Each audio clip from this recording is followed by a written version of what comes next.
मिला टाइम्स में खुश आमदीद। 2024 के लोकसभा चुनाव में फुल मेजोरिटी न मिलने के बावजूद भी बीजेपी ने बैसाखियों के सहारे अपनी सरकार तो बना ली है, लेकिन बीजेपी को आगे बहुत ज़्यादा मुश्किलात का सामना करना पड़ रहा है।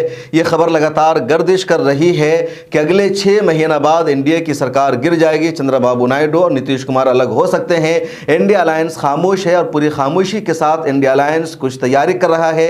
चंद्रबाबू नायडू और नीतीश कुमार को उनकी मर्जी के मुताबिक मंत्रालय नहीं दिया गया और ये दोनों चुप बैठने वाले नहीं हैं, बल्कि मौका का इंतजार कर रहे हैं। इसी के साथ जो सबसे बड़ी खबर है और जिस खबर ने बीजेपी की नींद उड़ा दी है, वो खबर यह है कि अपोजिशन इस मर्तबा बहुत मजबूती के साथ अपनी नुमाइंदगी करने जा रहा है।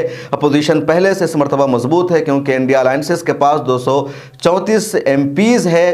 कांग्रेस खुद 101 सीटों पर आ चुकी है। इससे पहले जो 2 चुनाव हुए थे, 2014 के चुनाव में तो कोई भी पार्टी ऐसी नहीं थी जो अपोजिशन के क्राइटेरिया को हासिल कर सके। 2019 के लोकसभा चुनाव में किसी तरह कांग्रेस पार्टी अपोजिशन के क्राइटेरिया को पहुंच गई थी। बहरहाल दोनों मर्तबा अपोजिशन लीडर को तय किया गया था, अपोजिशन लीडर बनाए गए थे लोकसभा में, लेकिन इस मर्तबा कांग्रेस ने अकेले 100 से ज़्यादा सीटें हासिल की है। पहले 99 सीट मिली थी, अब 101 सीट हो गई है। इसके अलावा जो पूरा इंडिया अलायंस है, जो अभी तक इकट्ठा है और इस अलायंस को लोग बाकी रखना चाहते हैं, उनकी तादाद 234 की है। लेकिन जो सबसे बड़ी खबर है कि अपोजिशन के एमपीज की तादाद तो बढ़ी गई है। अब यह खबर आ रही है कि अखिलेश यादव यूपी विधानसभा से इस्तीफा देने जा रहे हैं। वो एमपी की सीट को बरकरार रखेंगे, एमपी बने रहेंगे और पार्लियामेंट में अपनी पार्टी के लीडर बनेंगे और पार्लियामेंट में वो अपोजिशन की तरफ से मुद्दों को उठाएंगे और ये बहुत बड़ी खबर है। राहुल गांधी के भी अपोजिशन लीडर बनने की खबर आ रही है। कांग्रेस वर्किंग कमेटी ने अपनी मीटिंग में यही रेजोल्यूशन पास किया था कि लोकसभा में अपोजिशन लीडर राहुल गांधी को होना चाहिए और राहुल गांधी ने अभी तक कोई जवाब नहीं दिया है। हो सकता है कि राहुल गांधी ही अपोजिशन लीडर बने। इधर प्रियंका गांधी भी वायनाड या रायबरेली से चुनाव जीत कर पार्लियामेंट में पहुंच सकती है, क्योंकि राहुल गांधी को 2 जगहों पर जीत मिली है, रायबरेली और दूसरी जीत मिली है वायनाड से। दोनों जगह राहुल गांधी ने जाकर रैली की है, दोनों जगह की आवाम से बातचीत कर रहे हैं कि उनको कहाँ से एमपी रहना चाहिए और कहां से इस्तीफा दे देना चाहिए, क्योंकि इंडिया का कानून है कि आप बैक वक्त एक ही जगह से एमपी रह सकते हैं, 2 जगह से एमपी नहीं रह सकते हैं। या अगर आप एमएलए थे और एमपी बन गए हैं तो फिर दोनों में से किसी एक को आपको बाकी रखना होगा और एक से इस्तीफा देना होगा। तो राहुल गांधी इस मर्तबा रायबरेली से भी एमपी बने और वायनाड से भी उनको जीत मिली। अब उनको कहीं ना कहीं एक जगह से रिजाइन देना पड़ेगा। अब जहां से रिजाइन देंगे वहां से प्रियंका गांधी चुनाव लड़ेगी और यकीनी तौर पर प्रियंका गांधी भी चुनाव जीत जाएगी। ज़्यादातर जो लोगों का गुमान है, अंदाज़ा है कि राहुल गांधी रायबरेली की सीट को बाकी रखेंगे और वायनाड से ही इस्तीफा देंगे और वहां से प्रियंका गांधी चुनाव लड़ेगी, प्रियंका गांधी जीत जाएगी। तो संसद में, लोकसभा में एक तरफ राहुल गांधी रहेंगे, दूसरी तरफ प्रियंका गांधी रहेगी। और अब अखिलेश यादव भी आ रहे हैं। तीसरी सबसे बड़ी पार्टी जो है वो समाजवादी पार्टी की है और पिछले कई दहाइयों में समाजवादी पार्टी को सबसे बड़ी जीत मिली है, यानी अकेले 37 सीटें समाजवादी पार्टी ने यूपी में हासिल की है।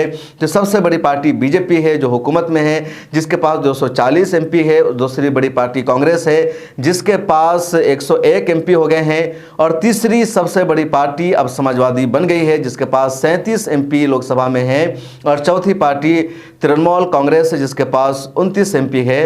तो समाजवादी पार्टी तीसरी सबसे बड़ी पार्टी है। अखिलेश यादव विधानसभा को चुनाव लड़ रहे थे, जीत गए थे, तो एमएलए भी है और कन्नौज से अखिलेश यादव एमपी भी बन गए हैं। अब अखिलेश यादव अपनी विधानसभा की सीट से इस्तीफा देने जा रहे हैं, एमपी की सीट को बरकरार रखने जा रहे हैं, वो एमपी रहेंगे और संसद में अपनी पार्टी की वो क़यादत करेंगे, नुमाइंदगी करेंगे। उन्होंने जो पीडीए बनाया था कि पिछड़ा, दलित और अल्पसंख्यक, उन सब के मुद्दों को मजबूती से उठाएंगे। तो एक बड़ी अपडेट है, एक बड़ी खबर है और यकीनी तौर पर जो अपोजिशन इस मर्तबा रहेगा, मजबूत रहेगा, मजबूती के साथ मुद्दों को उठाएगा। और जो मांग है उत्तर प्रदेश में दलितों को लेकर के कि वहाँ कास्ट सेंसस कराया जाए, तो अखिलेश यादव इस मुद्दे को मजबूती से उठाने वाले हैं।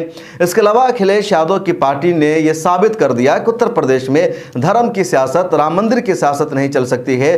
तो अखिलेश यादव विकास के मुद्दों को और आगे बढ़ाएंगे। योगी आदित्यनाथ की भी वो धज्जियां उड़ाएंगे। मोदी सरकार के लिए मुश्किलों का सामना करना पड़ेगा। इधर राहुल गांधी खुद रहेंगे, प्रियंका गांधी रहेगी। इधर तृणमूल कांग्रेस के भी जो अच्छे लीडर और बोलने वाले हैं, खासतौर पर महुआ मोइत्रा, जिनको सस्पेंड कर दिया गया था, जिनके खिलाफ इंक्वायरी कराई गई थी, पार्लियामेंट से उनको एक तरह से हटा दिया गया था, दोबारा वो चुनाव जीत गई है, बोलने में बहुत ज़्यादा माहिर है और उनका मुकाबला तो संसद में कोई बीजेपी लीडर कर ही नहीं पाता, तो वो मौजूद रहेगी। असदुद्दीन वैसे भी चुनाव जीत कर आ चुके हैं।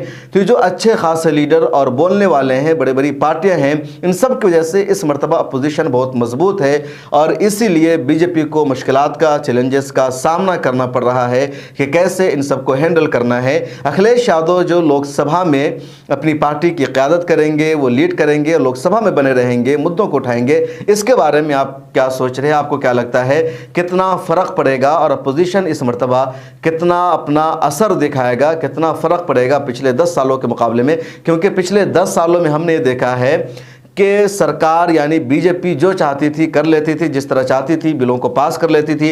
अपोजिशन के लीडर अगर ज़्यादा हंगामा करते थे तो उनको मार्शल लॉ के ज़रिए बाहर फेंकवा दिया जाता था। 150 एमपीज़ को बैक वक्त सस्पेंड कर दिया गया पूरे सेशन से। संजय सिंह को तो बार बार राज्यसभा से सस्पेंड किया गया था। अब अपोजिशन की तादाद मजबूत होगी, उनके एमपीज़ ज़्यादा होंगे, इनको टाइम भी ज़्यादा मिलेगा। तो क्या आपको लगता है कि बीजेपी पहले की तरह कर पाएगी या इस मरतबा बीजेपी को झुक के रहना पड़ेगा, अपोजिशन के सामने सरकार की नहीं चल पाएगी जिस तरह चलाया जा रहा था? खुद जो सरकार है वो गठबंधन में है, तो कई मामलों में गठबंधन की भी नाराजगी होगी, वो भी बिलों पर वोट करने के लिए तैयार नहीं होंगे। आपका अपना अनुमान और अंदाजा क्या है? कमेंट सेक्शन में जरूर लिखें। मिलत टाइम्स के साथ जुड़े रहिए, फिर मुलाकात होगी।